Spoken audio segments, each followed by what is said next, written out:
صلوا على النبي محمد. اللهم صل وسلم وبارك. وأجمل منك لم ترى قط عين،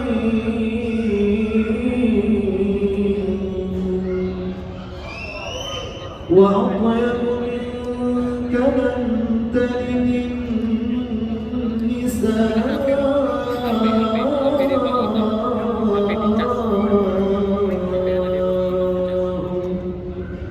خلقت مبرأ من كل عيب، كأنك قد خلقت كما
عيناي شوقا وللطير تدفت عشقا فأتيت إلى حبيبي فهدى إلى القلب ورفقا غمضت عيناي شوقا وللطير تدفت عشقا فأتيت إلى حبيبي فهدى إلى القلب ورفقا صلي على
Assalamualaikum warahmatullahi wabarakatuh. Alhamdulillahilladzi hadana li hadza wa ma kunna linahtadiya lawla an hadana Allah. Asyhadu an la ilaha illallah wa asyhadu anna Muhammadan abduhu wa rasuluhu la nabiyya ba'da. Allahumma shalli ala sayyidina Muhammadin abdika wa nabiyyika wa rasulika an-nabiyil ummi wa ala alihi wa sahbihi wa sallim taslima bi rahmati zatika fi kulli waqtin wa hin. Pertama sekali marilah kita senantiasa mengucapkan rasa syukur kita kepada Allah Azza wa Jalla yang senantiasa memberikan kita nikmat iman, Islam dan ihsan serta kesehatan yang paripurna sehingga pada kesempatan malam yang berbahagia ini kita diperkenankan oleh Allah Azza wa Jalla untuk bisa hadir dan melaksanakan secara langsung tabligh akbar Majelis Sunan Mustafa bersama Syekh Dr. Hisam Al-Kamil Asy-Syafi'i Al-Azhari. Ahlan wa sahlan di bumi Melayu negeri Lancang Kuning Provinsi Riau. Semoga apa yang kita kerjakan pada malam yang berbahagia ini hendaknya dicatat dan diterima oleh Allah Azza wa Jalla. Amin amin ya rabbal alamin. Salawat dan salam semoga senantiasa tercurahkan kepada junjungan kita baginda Rasulullah Muhammad sallallahu alaihi wasallam seraya mengucapkan Allahumma shalli ala sayyidina Muhammad wa ala ali sayyidina Muhammad. Assalamu alayka ya Rasulullah. Yang sama-sama kita muliakan Syekh Dr. Hisam Al-Kamil Asy-Syafi'i Al-Azhari. Alhamdulillah dia juga telah hadir di tengah-tengah kita bersama. Yang sama-sama kita muliakan para alim ulama, tokoh masyarakat dan tuan guru kita dari Sunan Al-Mustafa, dan yang berbahagia beserta Majelis Akbar Majelis Sunan Al-Mustafa di Masjid Raya Al Provinsi Riau. Izinkanlah kami merangkai acara pada malam yang berbahagia ini. Pertama pembukaan, dilanjutkan dengan majelis pada malam yang berbahagia ini. Untuk menambah majelis yang berbahagia ini, mari kita buka dengan bacaan basmalah bersama-sama. Bismillahirrahmanirrahim. Selanjutnya yaitu tabligh akbar Majelis Sunan Mustafa bersama Syekh Dr. Hisam Al-Kamil Asy-Syafi'i Al-Azhari, dan pada malam yang berbahagia ini akan dipandu oleh Al-Mukarram Kiai Haji Al-Nawfudin Al-Alsi.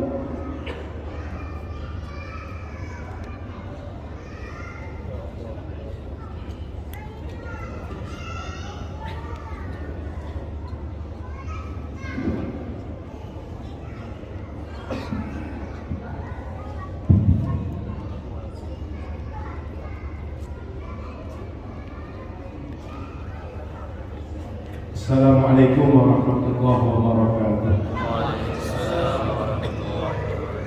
Bismillahirrahmanirrahim. Alhamdulillahirabbil alamin. Allahumma shalli ala sayyidina Muhammadin. Alhamdulillah, kita bersyukur kepada Allah Subhanahu wa taala. Malam ini kita berkumpul Masjid Raya An-Nur bersama guru-guru kita. Di antara guru kita Dr. Syekh Hisam Al-Kamil Asy-Syafi'i Al-Azhari. Kemudian guru kita Habibuna bin Muhammad yang duduk bersama kita. Kemudian para guru kita yang lain, Ustaz Dr. Zuhair Haris, Dr. Muhammad Hanafi, dan para guru yang lain yang hadir bersama kita. Satu persatu mohon maaf tak tersebut dengan nama, karena alhamdulillah malam ini para asatidz yang datang tidak hanya yang datang dari Riau, tapi ada yang datang dari Kalimantan Timur, ada yang datang dari Lampung, ada yang datang dari Palembang, ada yang datang Sumatera Utara, dari Sumatera Barat, beserta daurah bersama Syekh. Alhamdulillah sejak Rabu dan hari tadi hari kedua sampai esok insyaallah kita adakan daurah membaca kitab Matan Takrib yang disyarah oleh Syekh, dan kitab Al-Sahih dan Al-Bahiyah dalam akidah Ahlussunnah wal Jamaah yang juga disyarah oleh Syekh di Pesantren Darul Azhar. Sehingga marhaban Syekhna wa marhaban lil asatidzah. Selamat datang kepada semua para guru, para ustaz yang datang dari berbagai daerah di Provinsi Riau, di bumi Melayu, bumi Ahlussunnah wal Jamaah, yang sejak dahulu Islam masuk ke negeri ini adalah Ahlussunnah wal Jamaah, berpegang teguh dengan mazhab Syafi'i dan mengamalkan tasawuf Sunni sehingga masyarakatnya bertariqah. Jadi kalau masyarakat Melayu, masyarakat Sunni, masyarakat Melayu, masyarakat bermazhab fikih, masyarakat Melayu, masyarakat bertariqah dengan tariqah mu'tabar dalam ilmu tasawuf. Malam ini kita akan mendengarkan muhadarah dari guru kita Dr. Hisam Kamil dengan tema Kaifa nataqarrab ila Allah. Bagaimana cara kita untuk mendekatkan diri kepada Allah Subhanahu wa taala. Beliau nanti akan menyampaikan materi, saya akan menerjemahkan. Sebelum beliau menyampaikan materi, saya sampaikan sekilas tentang beliau. Beliau lahir tahun 72 di Mesir dan S1 di Fakultas Syariah wal Qanun di Al-Azhar Mesir, S2 di Haifa Mesir, Inggris, jurusan fikih, S3 juga di universitas yang sama di Inggris, sehingga beliau S1-nya di Al-Azhar, S2 dan S3-nya di Inggris jurusan fikih.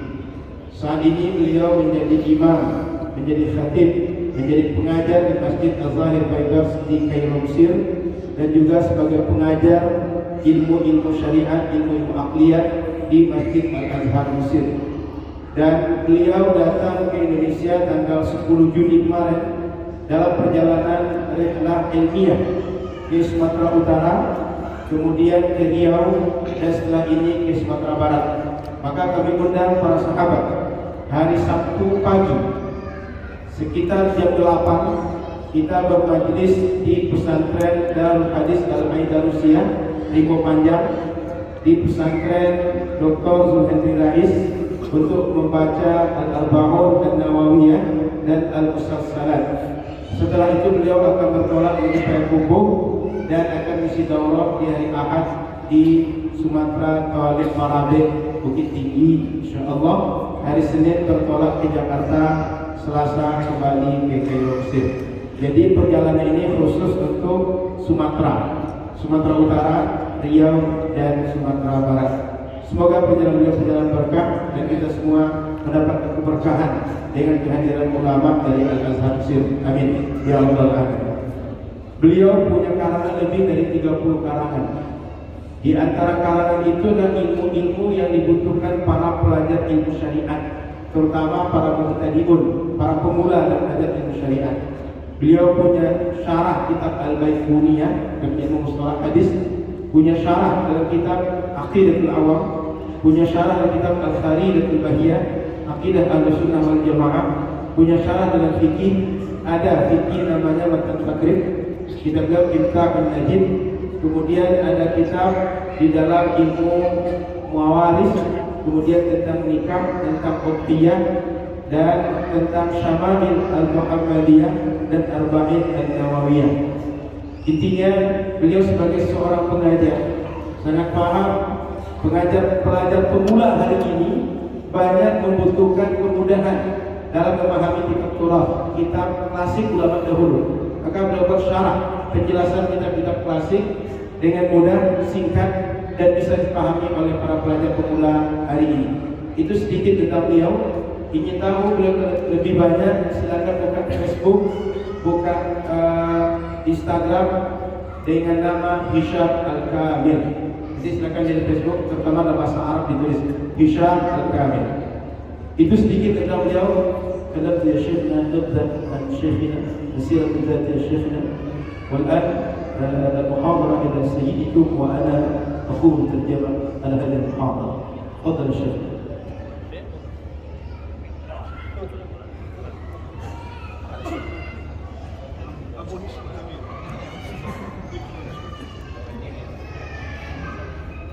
السلام عليكم ورحمة الله وبركاته. أعوذ بالله من الشيطان الرجيم. بسم الله الرحمن الرحيم. الحمد لله والصلاة والسلام على سيدي رسول الله صلى الله عليه وسلم. دائما يعني العادة الموضوع كبير، التقرب إلى الله كبير قوي، ولكن يعني الكبير لازم يحدد شوية. ما معنى التقرب إلى الله؟ نحن لسنا بعيدين عن الله حتى نتقرب، ولكن المشكلة في الذنوب. الذنوب الصغائر الكبائر هي حائل بين الإنسان وربه، فإذا تخلصنا من الذنوب دخلت الأنوار في قلوبنا فصار الإنسان قريبا إلى الله. Kata beliau, sudah jadi kebiasaan kita kalau ada pengajian umum, tema itu luas, besar. Namun kita perlu memberi batasan. Yang kita maksudkan dengan tema ini apa? Sehingga kita perlu berbicara lebih spesifik dibanding tema yang luas itu. Kita ini sebenarnya nggak jauh dari Allah. Alhamdulillah kita dekat dari Allah. Tapi sering dosa yang menyebabkan kita terhalang dekat dengan Allah. Maka perlu kita mengkaji dosa besar, dosa kecil, sehingga hati kita ini bercahaya karena kedekatan kita kepada Allah Subhanahu wa taala. Sebab dosa itulah yang selama ini menyebabkan kita terhalang untuk dekat dengan Allah. Ketika sudah kita tahu dosa besar, dosa kecil, dan lepas dari semua dosa besar, dosa kecil itu, insyaallah hati akan bercahaya karena kedekatan kepada Allah Subhanahu wa taala. وممن تكلم في إزالة الذنوب مولانا ابن عطاء الله السكندري صاحب الحكم المنتقل في القاهرة سنة 709. ماذا قال؟ قال القلب كالقدر، القدر يعني إناء الطبخ، النار تجعله أسود في أسفل، فلو نظفناه سريعا عاد القدر إلى لونه الأبيض. أما إذا تركنا اليوم أسود بكرة أسود بعده أسود صعب نزيل اللون الأسود. ثم سألوه كيف نزيل سواد القلب فقط. Di antara ulama yang berbicara tentang cara kita membersihkan hati ini adalah Imam Athaillah As-Sakandari. Beliau meninggal tahun 709 Hijriah di Mesir. Beliau mengatakan bahwa hati kita ini sama seperti periuk kalau kita memasak itu. Setiap hari kalau dibakar dengan api hitam, maka besok lagi hitam, besok lagi hitam. Maka timbul pertanyaan, bagaimana caranya agar yang hitam tadi bersih? Sebab asalnya periuk tadi itu adalah bersih. Kalau kita biarkan hitam terus, maka dia tidak akan pernah bersih.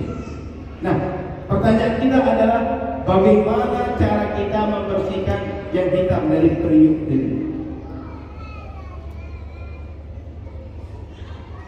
فقال نظافة القلب بقول أستغفر الله، وحشو القلب إيمانا بقول لا إله إلا الله. ولا بد من الاعتراف بصاحب الفضل الذي علمنا الاستغفار ولا إله إلا الله، فهي الصلاة والسلام على رسول الله صلى الله عليه وسلم. هذه الثلاثة هي التي تزيل الذنوب وتكسر الحواجز التي بينك وبين الله، فإذا رفعت كنت قريبا من الله. Kata Imam Athaillah As-Sakandari, cara kita membersihkan hati adalah dengan memperbanyak membaca istighfar, astaghfirullahaladzim. Lalu menguatkan hati kita dengan banyak membaca la ilaha illallah. Lalu yang ketiga, bersyukur kita pada Nabi Muhammad SAW yang mengajarkan kita kalimat astaghfirullah dan kalimat la ilaha illallah, sehingga perbanyak selawat pada Nabi Muhammad SAW. Kalau tiga ini kita buat, insyaallah hati kita akan bersih dari hitam yang selama ini karena dosa dan akan terang kembali sehingga kita dekat dengan Allah Subhanahu wa taala.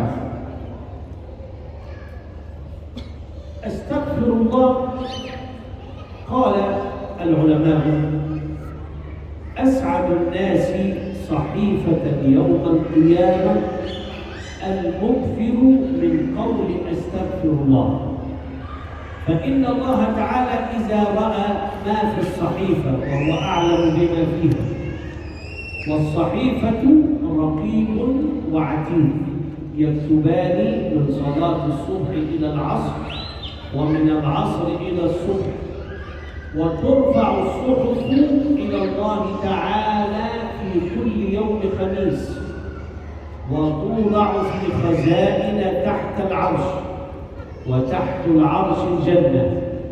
يوم القيامة تتطاير الكتب، وكل إنسان ألزمناه طائره في عنقه، اقرأ كتابه.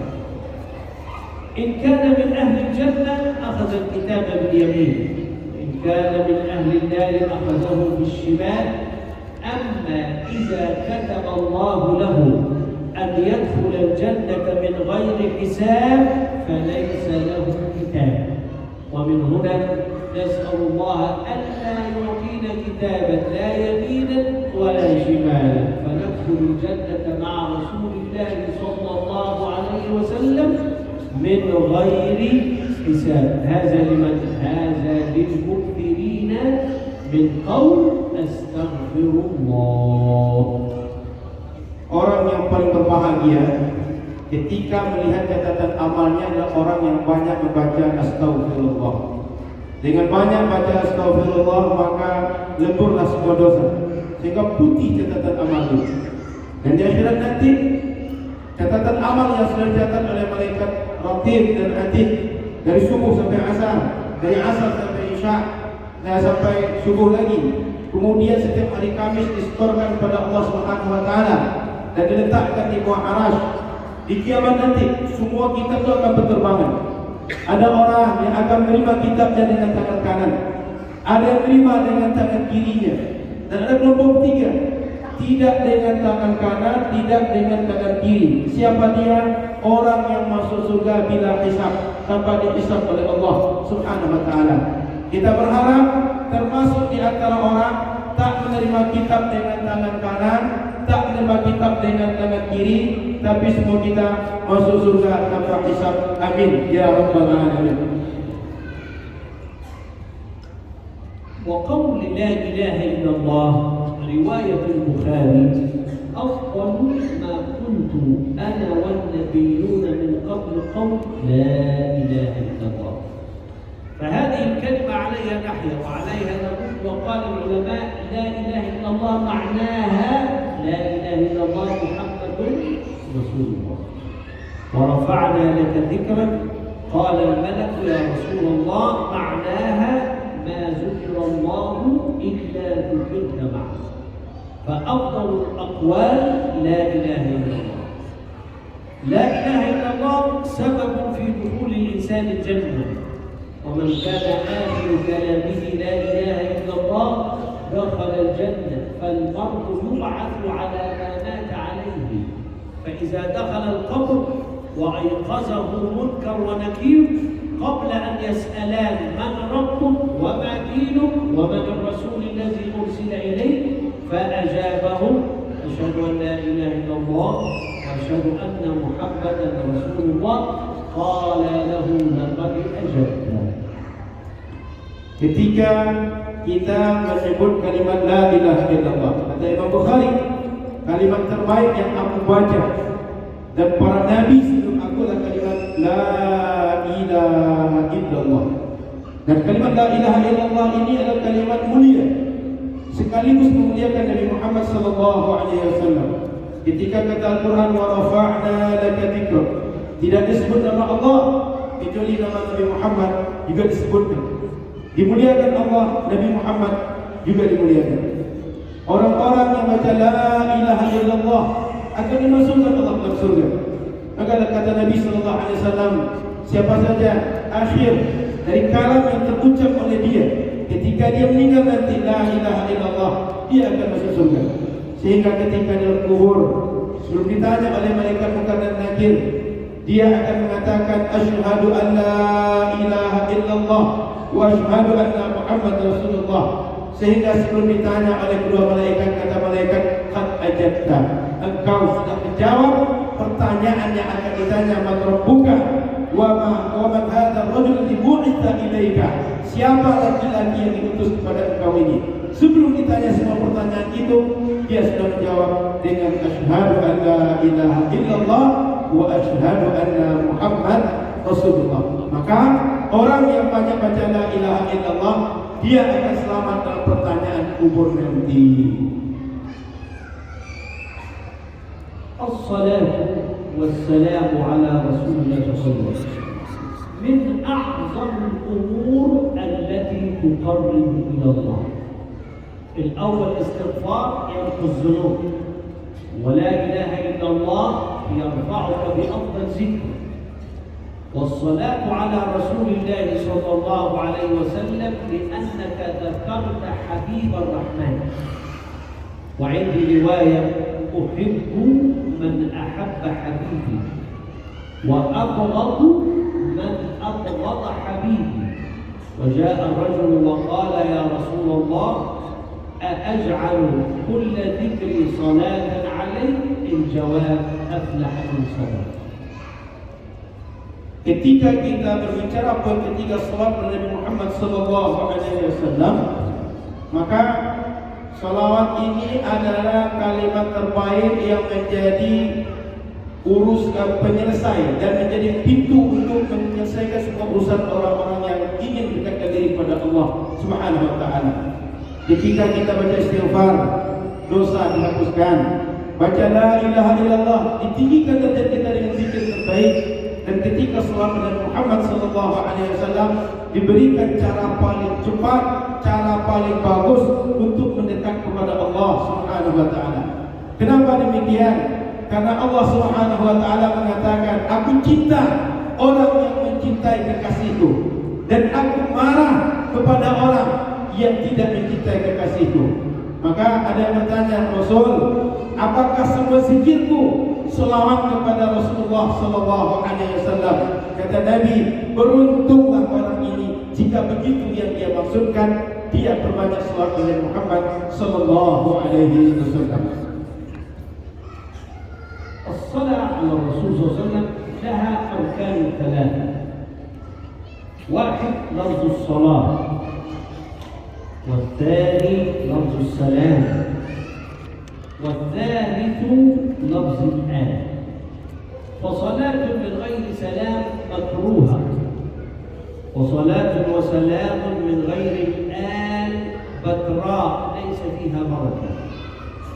حكم الصلاة على رسول الله صلى الله عليه وسلم في التشهد الأول سنة أبعاد، من فعلها أخذ الثواب، ومن لم يفعلها سجد سجدتي السهو بعد التشهد وقبل السلام، وهما سنة. أما الصلاة والسلام عليه صلى الله عليه وسلم في التشهد الأخير فهي ركن من أركان الصلاة. أما الصلاة عليه خارج الصلاة فهي مستحبة. قال صلى الله عليه وسلم: بخيل من سمع اسمي ولم يصل عليه. Salawat pada Muhammad SAW ada 3 rukun. Mesti menyebut salawat, menyebut salam, dan menyebut al, keluarga Nabi Muhammad SAW. Siapa saja yang salawat tidak mengucapkan salam dalam salawatnya makruh. Dan siapa saja bersalawat, baca salam, tapi tidak disampaikan salam pada keluarga Nabi, baklah salawat mereka terputus dari keberkahan. Maka di dalam salat ketika tasyahud awal, sunnah kita tasyahud awal bersalawat Nabi Muhammad sallallahu alaihi wasallam menjadi sunnah abad. Kalau kita tinggalkan, dianjurkan ditutup dengan 2 kali sujud sahwi setelah tasyahud sebelum kita salam. Di tasyahud akhir menjadi rukun bersalawat Nabi Muhammad sallallahu alaihi wasallam. Mesti kita salam kepada beliau. Di luar salat sunnah hukumnya salawat pada Muhammad sallallahu alaihi wasallam. Kata Nabi, orang yang paling pelit al-bakhil, siapa saja yang mendengar namaku disebutkan tapi dia tidak bersalawat kepadaku. والصلاة والسلام على رسول الله صلى الله عليه وسلم فيها محبة له، وهذه المحبة لرسول الله صلى الله عليه وسلم هي سبب في دخول الجنة وقرب إلى الله. ونحكي الرواية. هناك صحابي اسمه ثوبان، وثوبان كان عبدا عند الرسول وأعتقه فهو من الموالي. رآه الرسول صلى الله عليه وسلم حزينا، فالرسول يسأل: ما الذي أهمك؟ قال: أفكر فيك يا رسول الله. معنى الكلام كيف التفكير في الرسول صلى الله عليه وسلم يدخل على القلب الحزن. الأصل أنه يدخل السعادة والسرور. فقال ثوبان: إن دخلت الجنة فلن أراك، أنت في المقام المحمود أنا الله أعلم، وإن دخلت النار فلن أراك، فأنت في الجنة وأنا في النار. إذا الصحابي لا يهتم بدخول النار ولا بدخول الجنة، هو يهتم بفراق الرسول صلى الله عليه وسلم. قالت الصحابة: ما فرحنا بشيء كفرحتنا بقول رسول الله صلى الله عليه وسلم لثوبان: يا ثوبان المرء مع من أحب. فمن أحب رسول الله صلى الله عليه وسلم حشر معه، ومن أحب فرعون حشر معه. ومن هنا أقرب طريق يدخل الجنة محبة رسول الله صلى الله عليه وسلم. Salawat kepada Nabi Muhammad sallallahu alaihi wasallam di dalamnya ada makna mahabbah, cinta kepada Nabi Muhammad sallallahu alaihi wasallam. Salawat kepada Nabi Muhammad memasukkan kita ke dalam surga. Maka beliau cerita ada riwayat sahabat Thauban. Beliau dulu ada seorang tawanan perang, jadi budak di tangan beliau, kemudian dimerdekakan oleh Nabi. Di antara sebab beliau merdeka adalah suatu hari dia dapat sedih, berpikir tentang Rasul sallallahu alaihi wasallam. Yang dia pikirkan adalah ketika nanti semua orang akan mati, akankah dia tetap bersama dengan Rasul sallallahu alaihi wasallam? Dia berpikir hidup di dunia senang dengan Rasul, pengen terus bersama Rasul. Di akhirat pengen bersama Rasul sallallahu alaihi wasallam. Maka Rasul sallallahu alaihi wasallam kemudian mengajarkan bahwa kata Rasul kepada sahabat, al-mar'u ma'a man ahab. Seseorang akan berkumpul bersama siapa yang dia cinta di akhirat nanti. Sehingga para sahabat sangat bahagia dengan ucapan Rasul pada Thauban ini, bahwa mereka di antara orang mudah-mudahan di akhirat berkumpul dengan Rasul sallallahu alaihi wasallam. Maka hari ini kalau kita cinta dengan Rasul, di akhirat akan berkumpul dengan Rasul. Kalau kita cinta dengan Fir'aun, berkumpul dengan Fir'aun. Cinta dengan siapapun akan berkumpul dengan siapa yang kita cinta. Maka cara paling mudah untuk mendekat kepada Allah, cara paling mudah masuk surga adalah cinta kepada Rasulullah sallallahu alaihi wasallam. Pintu masuk cinta itu selawat kepada Nabi Muhammad sallallahu alaihi wasallam.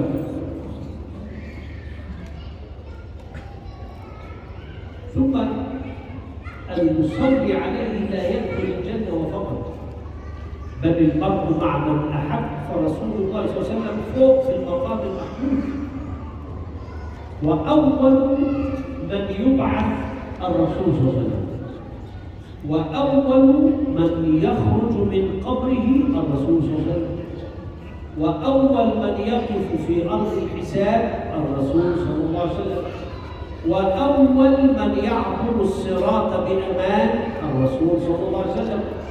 وكل نبي له حوض واحد، أما رسول الله صلى الله عليه وسلم فله حوضان: حوض في أرض الحساب وهي أرض الشام، وحوض بعد الصراط وهو نهر الكوثر، من شرب منه شربا لا يظمأ.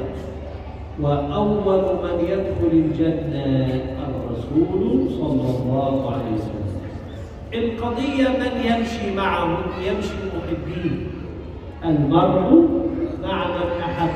إذا المحب للرسول الله صلى الله عليه وسلم إن شاء الله يدخل الجنة من غير حساب، فيبعث معه ويعبر الصراط معه ويشرب من نهر الكوثر معه، ويكون من أوائل الداخلين الجنة، بل وبيته في المقام المحمود وهو الوسيلة.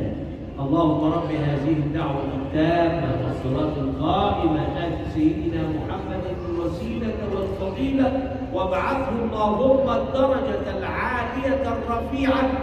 من سأل الله هذا استحق شفاعة الرسول صلى الله عليه وسلم. المرء مع من أحب ليست رواية سهلة، بل رواية تجعلك في يوم القيامة في أمان وسلام. إبراهيم عليه السلام وهو رقم 2 في الفضيلة يعبر الصراط ويقول: رب سلم رب سلم. أما أنت مع الرسول في أمان، وأنت مع الرسول في معية، وأن لملك يسأل أين تمشي وأنت مع سيد الأولين والآخرين. Allahumma salli ala sayyidina Muhammad.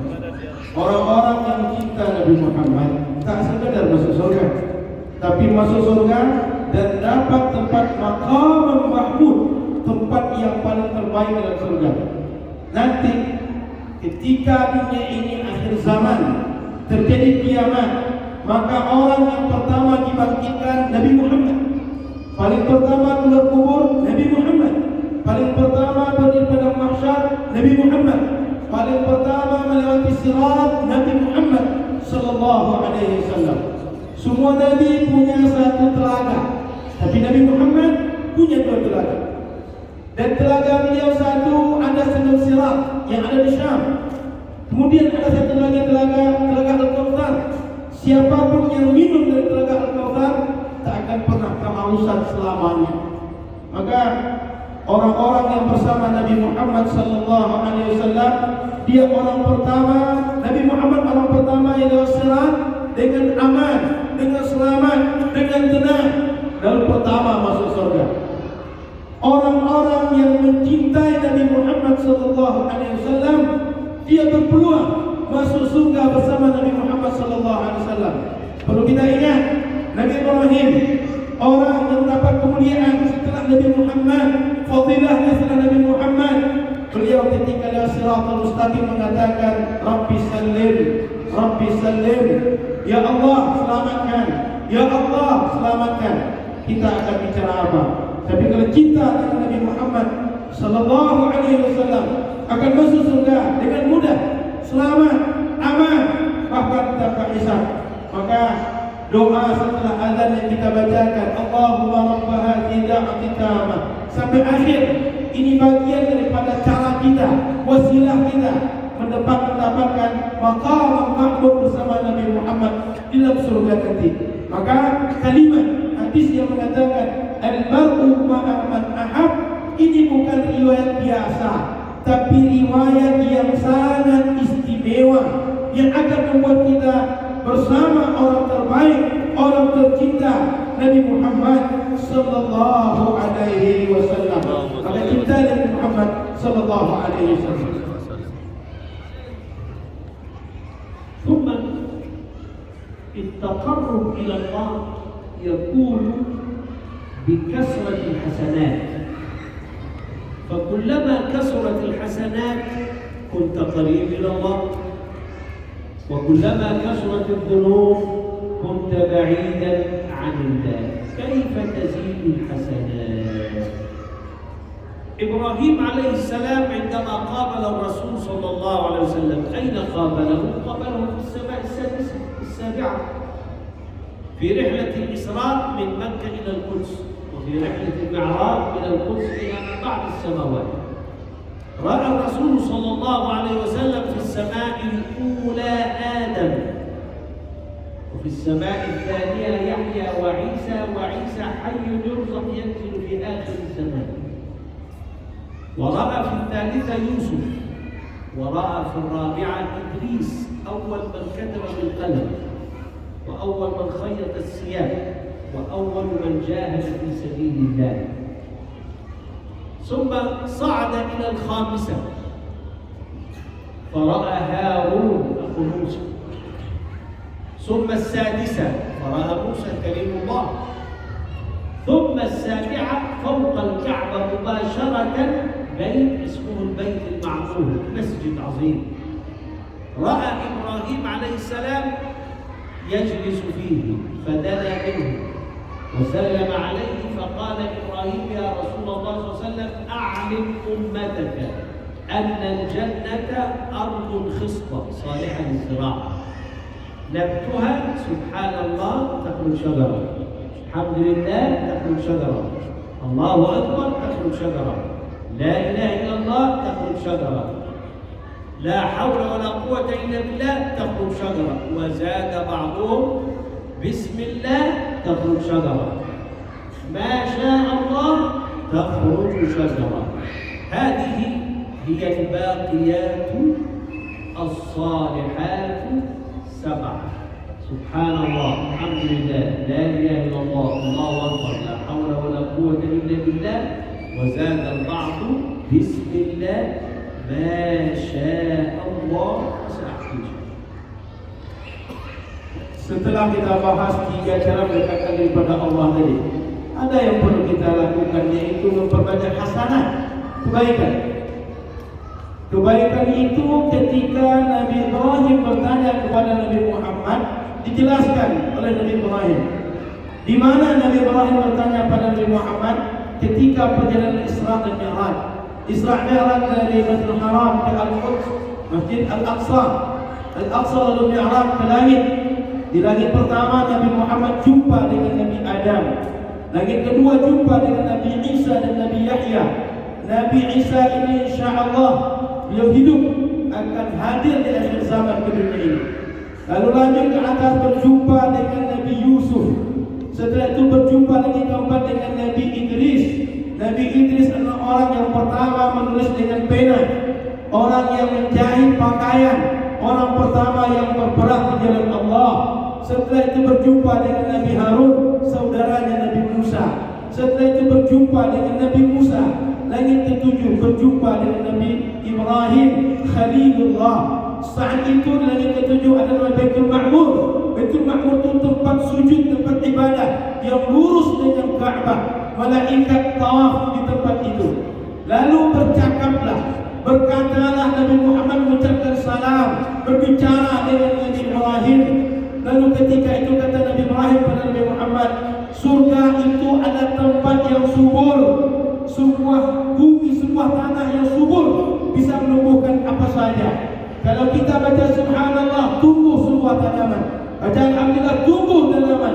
Baca alhamdulillah, muncul subhanallah, alhamdulillah, kemudian Allahu Akbar, kemudian la ilaha illallah, kemudian la haula wala quwwata illa billah. Kemudian sebagian riwayat menambahkan ada benar dengan baca bismillah, tumbuh tanaman. Kemudian menambahkan masya Allah, tumbuh tanaman. Sehingga kalimat itu subhanallah, alhamdulillah, Allahu Akbar, la ilaha illallah, la haula wala quwwata illa billah, kemudian bismillah, masya Allah. 7 kalimat ini yang kemudian disebut dengan al-baqiyatus shalihat, kalimat-kalimat terbaik yang akan memunculkan amal-amal saleh untuk kita dan akan menjadi tanaman-tanaman di surga yang akan buat kita masuk ke surga dengan kalimat itu insyaallah.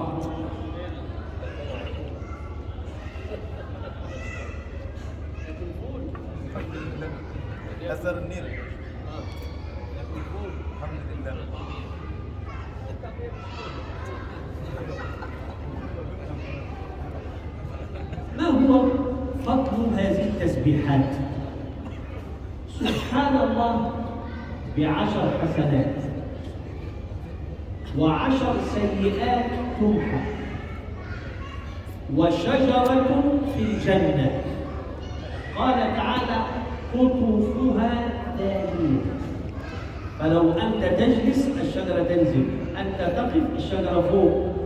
إذا قطفت ثمرة إلا وأخرج الله غيرها قبل أن تأكلها. والتسبيحة الواحدة ب10 درجات في الجنة، ما بين الدرجة والدرجة كما ما بين الأرض والسماء مستوى راقي. إذا تسبيحة واحدة ب10، إذا 7 ب70 حسنة، 70 سيئة تمحى، 70 درجة، 7 شجرات. هذا ما قاله إبراهيم عليه السلام. ثم أخبر الرسول صلى الله عليه وسلم في تسبيح الصلاة. أنت تختم الصلاة 33 سبحان الله، 33 الحمد لله، يجوز 34 الله أكبر، أو 33 وال100 لا إله إلا الله وحده لا شريك له له الملك وله الحمد. 100 100 في 5 500. 500 في 10 5000 سيئة تمحى. من جاحد القلب الذي يرتكب 5000 سيئة في اليوم؟ صعب. من صاحب المنى الذي يستفيد 5000 حسنة في اليوم؟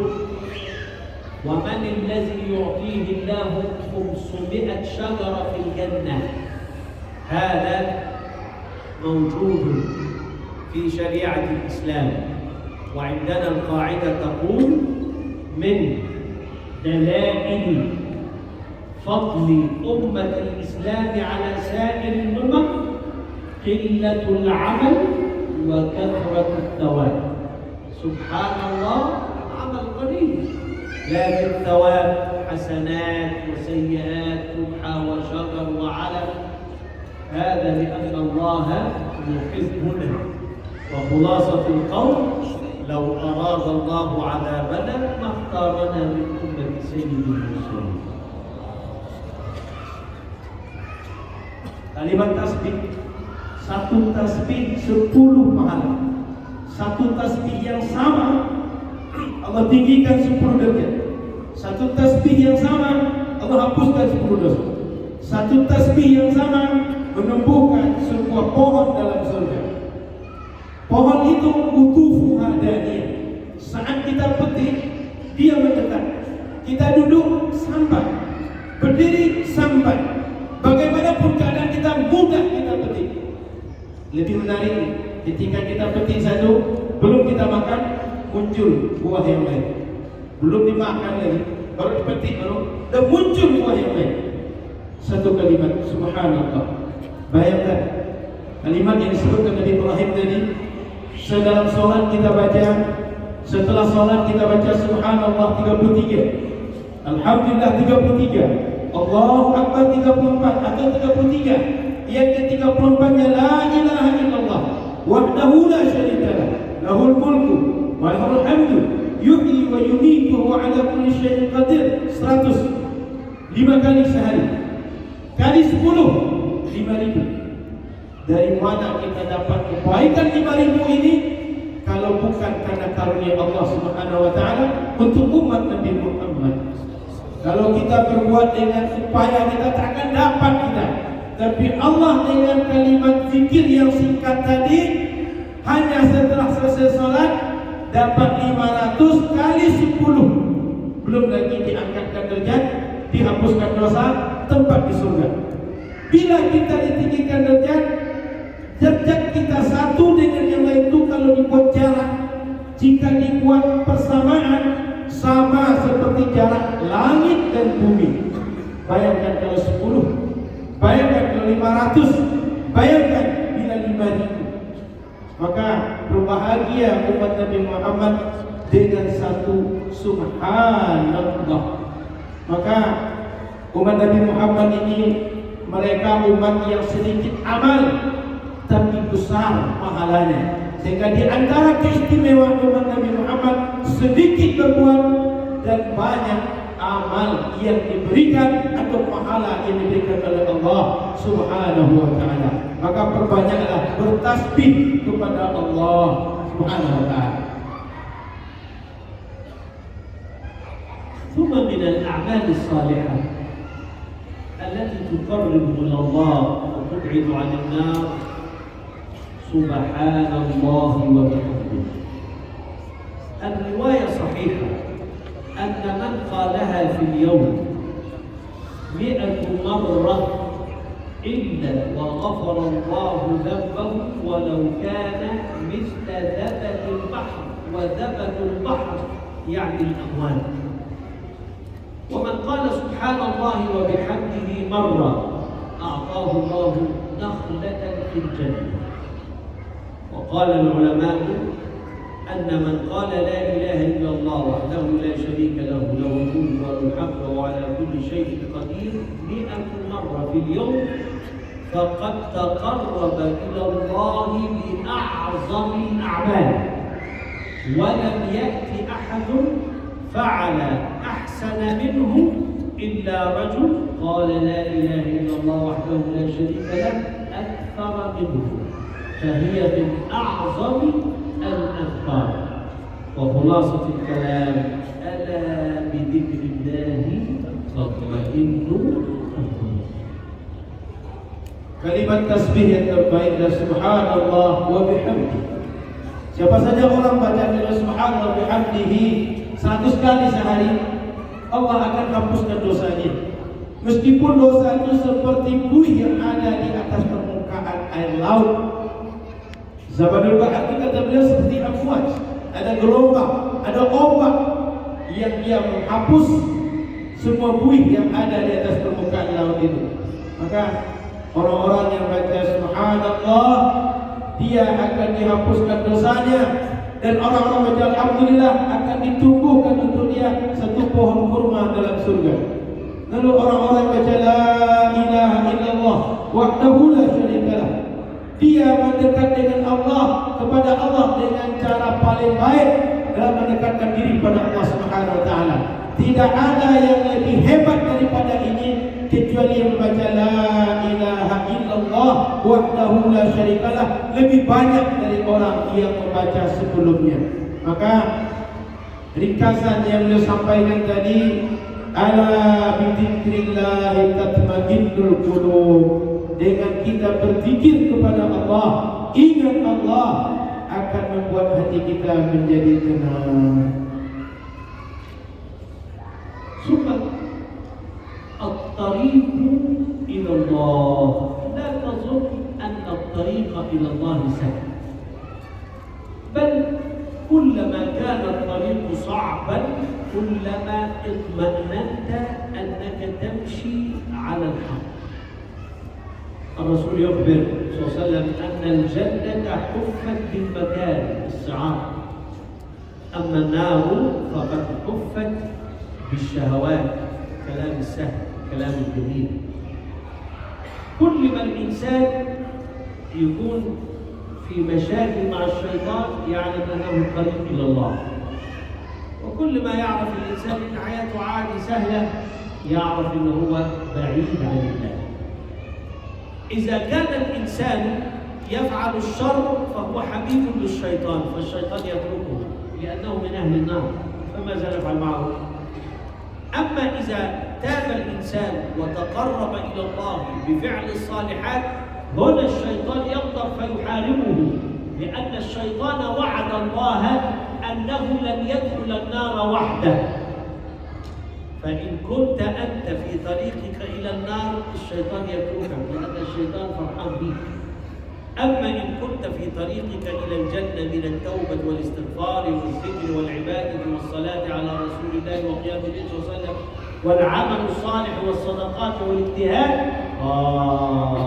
أنت في طريقك إلى الجنة، فيأتيك الشيطان بالوسوسة ويأتيك الشيطان للبغضاء وترى أن حياتك صعبة. هنا اعلم أنك تسير إلى الله في الطريق الصحيح. Jalan menuju Allah itu tidak mudah, berat. Makanya dalam hadis Nabi dikatakan bahwa al-jannatu huffat bil makarih. Kita bisa masuk surga itu mesti melalui rintangan-rintangan yang tidak kita suka. Sebaliknya neraka huffat bis syahawat. Masuk neraka itu mudah, disenangi oleh diri kita dengan syahwat kita. Maka perlu kita tahu dalam hidup, ketika kita melalui hidup itu terasa berat, perjuangan mendekat pada Allah terasa berat, yakinlah kita dalam kebenaran. Kenapa? Karena syaitan bagi dia kita ini ingin dibawa masuk neraka, jalannya syahwat. Sehingga kalau orang merasa ringan, merasa senang, dia sudah aman, tak perlu digoda, dia masuk neraka juga, sehingga tak perlu dikawani. Tapi kalau setiap kali kita ibadah, mendekat pada Allah, banyak zikir, syaitan akan ganggu kita. Dia akan memperdaya kita, karena dia sudah berjanji tak akan mau masuk surga sendirian. Dia cari kawan. Maka ketika kita baca subhanallah, alhamdulillah, sibuk dengan Quran, sibuk dengan tahajud, sibuk dengan berbagai amal saleh, syaitan akan ganggu kita. Maka setiap kali kita merasa berat, ini melelahkan, ini membuat kita capek, ketahuilah jalan kita benar, karena kita berada pada jalan yang dia tak disuka, tetapi dibenci oleh diri kita, dibenci oleh syaitan. Maka Para ahibah yang dirahmati Allah Subhanahu wa taala, siapa saja yang ingin jalan menuju Allah mudah, yakinilah dia akan terus diganggu, diperangi oleh syaitan, dan dia akan diberikan was-was, selalu ragu, selalu tidak tenang, dan syaitan akan terus menggoda dia agar meninggalkan amal saleh yang dia buat. Maka mesti perjuangan dalam mendekatkan diri kepada Allah dengan memperbanyak amal saleh sehari-hari. والطريق إلى الله بدايته العلم. قال صلى الله عليه وسلم: من يرد الله به خيرا يفقهه في الدين. حديث رواه البخاري. كيف الطريق إلى العلم؟ أن ترى من سبقك من الناجحين ماذا فعلوا، وأن ترى كيف نجح الناجحون. أجمع العلماء على أن العلماء الكبار قرطبي، الرازي، الوسي، السيوطي، كل العلماء الكبار كان فيهم 3 خصائص. الأول لهم مذهب معين. إحنا مذهبنا شافعي الحمد لله، في مالكي مولانا الحبيب. أنت مذهب إيه؟ شافعي. إيه؟ خوارج؟ خوارج لأنك خرجت من بيتك.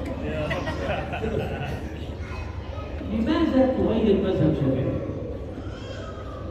تريد تقرأ فقه المقارن، اقرأ، ولكن لا تفسد العوام.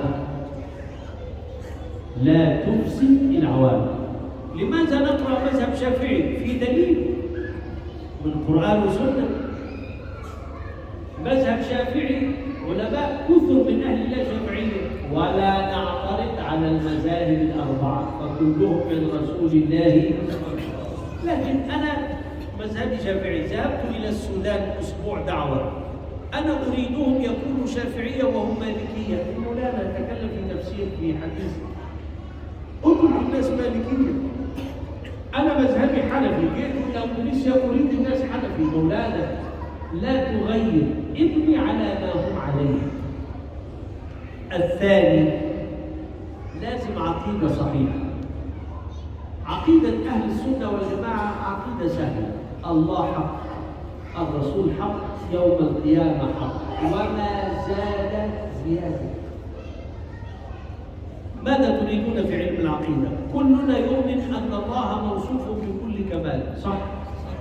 ونؤمن أن الله منزه عن كل نقص، صح؟ ونؤمن أن الله لا يشبه مخلوق، صح؟ خلاص. الرسل نؤمن بكل الرسل، صح؟ وننزه الرسل عن كل نقص بشري، صح؟ ونصف الرسل بكل كمال بشري، صح؟ نؤمن بالجنة والنار والحساب والصراط والعرش والموت والروح والقلم والملائكة والجن. نؤمن. هذا هو علم العقيدة. أشاعرة، ماتريدية، كل ده يعني من باب العلم، ليس من باب العقيدة كعقيدة. لكن نحن نؤمن بالله ربا وبالرسول صلى الله عليه وسلم وباليوم الآخر. صحة العقيدة. الطريق إلى الله، ما معنى الطريق إلى الله؟ نعم؟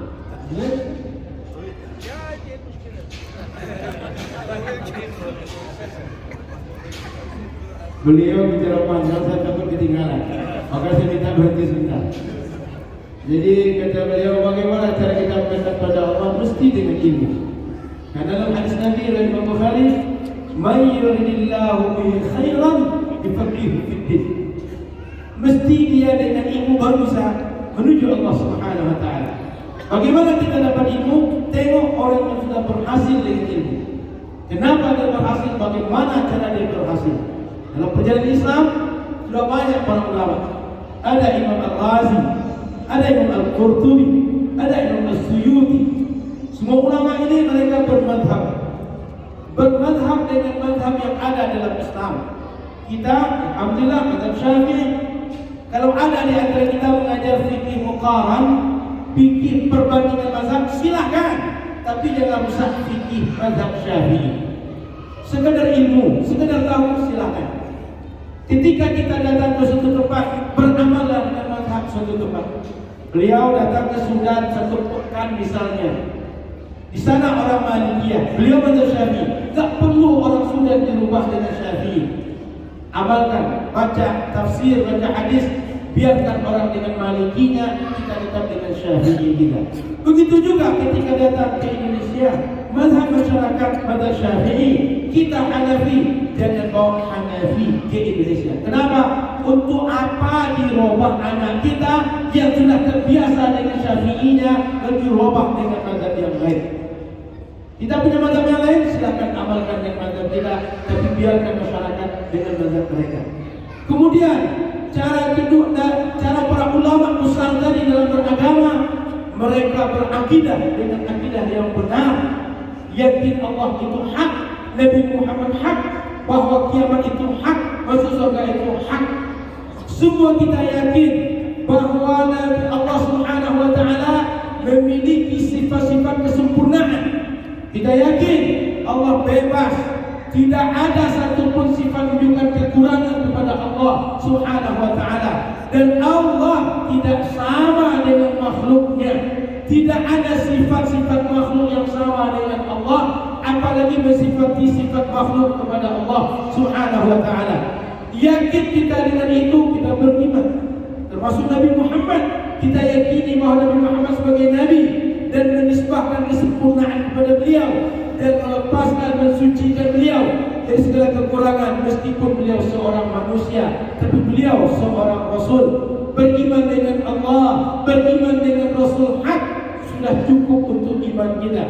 Kemudian beriman dengan hari kiamat, beriman dengan kematian, beriman dengan surga dan seterusnya. Itu adalah hak, sudah cukup iman kita. Kemudian Ahlus Sunnah wal Jamaah, kita mengikuti Asy'ari, kita mengikuti Maturidi. Ini sebagai ilmu untuk mengenal Ahlus Sunnah. Tapi akidah itu sendiri bukan Asy'ari, bukan Maturidi. Tapi Asy'ari, Maturidi, jalur kita, cara kita mengetahui akidah yang benar. Jadi kita belajar dengan metode Asy'ari, metode Maturidi, cara kita mengenal akidah yang sahihah. Yang harus kita buat adalah berkeyakinan dengan keyakinan yang sahihah. الطريق إلى الله ليس بدعة، ولكن ما معنى الطريق إلى الله؟ كما قلت لكم يقلد الناجح. مثلا أبو الحسن الأشعري ماذا يفعل؟ كان يصلي كل يوم 100 ركعة. أنا أصلي مثله. طيب فلان من الصالحين زي مولانا زين العابدين كان يصلي في اليوم 1000 ركعة. كرامات أولياء. أنا أحاول شوية. سيدنا عثمان بن عفان قرأ القرآن كاملا في ركعة. أنا ممكن أقرأ جزئين في ركعة. يبقى معنى الطريق إلى الله أن تقلد الناجحين الذين وصلوا إلى الله بالعبادة. هذا أمر مهم. طيب كيف الإنسان يتدرب على العبادة؟ ابتعد عن مجالسة أصحاب السوء وجالس أهل الله، هم الذين لا يشقى جليسهم. Cara mendekatkan diri kita kepada Allah itu bukan bid'ah. Tadi sudah sampaikan, kalau kita ingin mendekat kepada Allah, tiru cara orang yang berhasil, cara orang yang bisa berhasil mendekat kepada Allah. Imam Abu Hasan al-Asy'ari misalnya, sehari sholat sunnah 100 rakaat. Imam Zain al-Abidin sehari sholat 1000 rakaat. Dan Imam Uthman bin Affan, Khalifah Rasulullah, beliau dalam satu rakaat khatam Al-Quran. Kata beliau, saya paling 1 rakaat itu 2 juz saya bisa. Uthman, 1 Quran kamil 30 juz itu 1 rakaat. Karamat wali Allah. Itu tak perlu kita saksikan. Kita mungkin tak bisa. Tapi kata beliau, kita mesti berusaha mendekatkan diri kepada Allah, meniru orang-orang yang sudah berhasil. Biasakan diri kita mendekat kepada Allah dengan duduk dengan orang-orang yang baik, orang-orang yang banyak ibadahnya. Tinggalkan orang-orang ashabus suh, orang-orang yang tidak baik, orang-orang yang waktunya tidak banyak untuk ibadah, dan mendekatkan diri kepada Allah Subhanahu wa ta'ala. Maka mendekatlah dengan orang saleh, dengan orang baik. Dan orang saleh berdekat, kita bersama dia tak akan pernah kecewa, tak akan pernah rugi bersama orang-orang saleh. وفي الأخير نسأل الله سبحانه وتعالى أن يبارك في هذا المسجد المبارك، ويبارك في أئمته والمصلين فيه، ويبارك في كل القائمين عليه والقادرين، وأن يبارك في من كان سببا أن نأتي إلى هذه الديار المباركة إن شاء الله. والليلة ليلة الجمعة هي ليلة الصلاة والسلام على حبيبنا صلى الله عليه وسلم، فأكثروا من الصلاة والسلام عليه فإن الصلاة تصله، وكل عام وأنتم بخير. Di akhir beliau berharap semoga Allah berikan keberkahan di majlis kita dan semua orang yang ada di majlis ini, diberkahi imamnya, diberkahi jamaah yang salat masjid ini, diberkahi semua orang yang mengurus masjid ini, serta diberkahi semua orang yang menjadi wasilah sebab beliau bisa sampai ke tempat ini sehingga bisa bersilaturahim, menyampaikan tausiah, menyampaikan ilmu kepada kita bersama. Malam ini malam Jumat, malam untuk kita perbanyak selawat kepada Nabi Muhammad sallallahu alaihi wasallam. Maka perbanyaklah selawat kepada Nabi Muhammad sallallahu alaihi wasallam. Mudah-mudahan kita termasuk di antara orang yang nanti telah berkumpul dengan Nabi Muhammad sallallahu alaihi wasallam dengan banyak hasanat yang kita bawa dari kehidupan dunia ini. Di akhir mengatakan semoga kita semua dapat kebaikan sepanjang hayat kita insyaallah. Selesai terjemah. Saya bicara lagi. Sebelum saya bicara, di majlis ini ada Habibuna Habib Muhammad.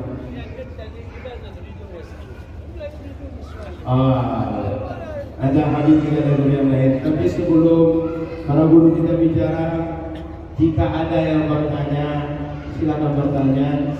Boleh pakai bahasa Arab, boleh pakai bahasa Indonesia. Saya bantu sedikit-sedikit terjemah nanti. Kalau ada bertanya, silakan bertanya. Insyaallah, insyaallah. خلاص. Pergi. Ada bertanya? أخذنا منكم في نص مولانا كل عمل بين القبول والرأي إلى الصلاة. كلام جميل. Baik. Kalau tak ada lagi, bismillah. Ada soal? Mungkin kita tetap kepada Maulana Ustaz Wahid oleh Masud.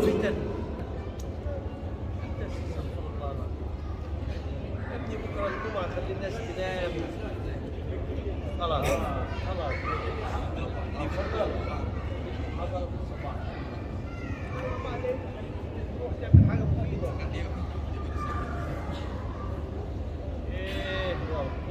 حلال حلال حلال. Assalamualaikum warahmatullahi wabarakatuh. Jazakumullahu khairan katsiran. Wa marhaban bikum di biladikum kami di Indonesia. Surat ini di biladina تقرر مرارا يعني أن صلاة عيد الفطر أو عيد الأضحى هناك جماعة يصلي في يوم الخميس مثلا وجماعة ثانية يصلي في يوم الجمعة. يعني في بلاد واحد يصلي صلاة العيد في يومين. يعني أنا رجل غريب، لست من الرياض ولا من الميدان. هذه مشاكل الداخلية يسأل عنها مين؟ علماؤكم الذين يعرفونكم، فأنا لست عقدية ولا نهض علماء. فلماذا تجعلني أدخل في مشاكل مع علماء؟ رأيي أنا لا أصلي العيد لا خميس ولا جمعة، فصلاة العيد سنة والاختلاف حرام ووحدة الأمة واجبة، فرأيي لا تصلي العيد. إجابة قوية.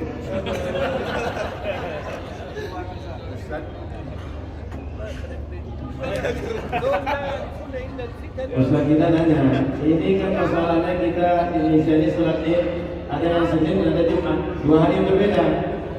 Gimana nih kata beliau? Kata saya ini kan orang asing, bukan orang sini. Kalau kalian ada masalah di tempat kalian, selesaikan di orang sini. Apa saya bawa? Dengan kalau mau sholat Id hari Senin, hari Kamis, Jumat, yang terbaik menurut saya nggak usah sholat. Kalau ingin tanya ulama kalian.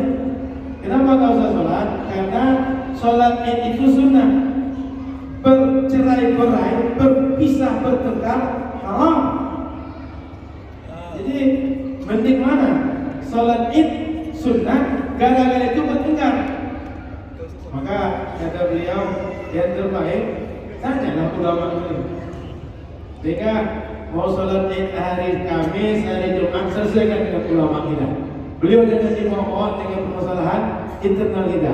Beliau bukan NU, bukan Muhammadiyah. Wa ana Azhari. Beliau Azhari. سائل رئيس خريج الازهر في اليوم عنده زوجتين. Saya sebagai informasi dan tanya dari itu, ketua alumni Al Azhar Mesir sebelumnya. Sekarang ada Dr. Syahrul Aidi. Dan informasinya beliau istrinya 2. Saya anak 2, laki-laki dan 1 perempuan. Kalau saya Syahrul istrinya 2.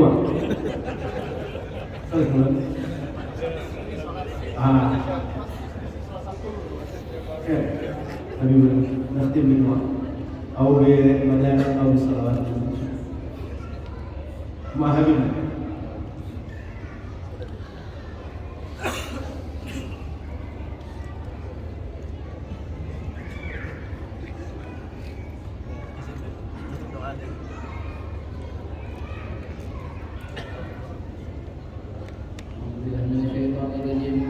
Bismillahirrahmanirrahim. Ya Rabbana a'tafna bi'annana tarafna wa annana tarafna Allah wa tub alayna tawba waghfir li kulli awba wa ghfir lana al-awrati wa amin ar-rawati waghfir li walidina rabbi wa mawludina wal ahli wal ikhwani wa sa'iril وكل ذي محبة أو غيرة أو صحبة والمسلمين أجمعين ربي أسمع فضلا وجودا منا لا باكتساب منا بالمصطفى الرسول نهضى بكل سهول صلى وسلم ربي عليه عد الحب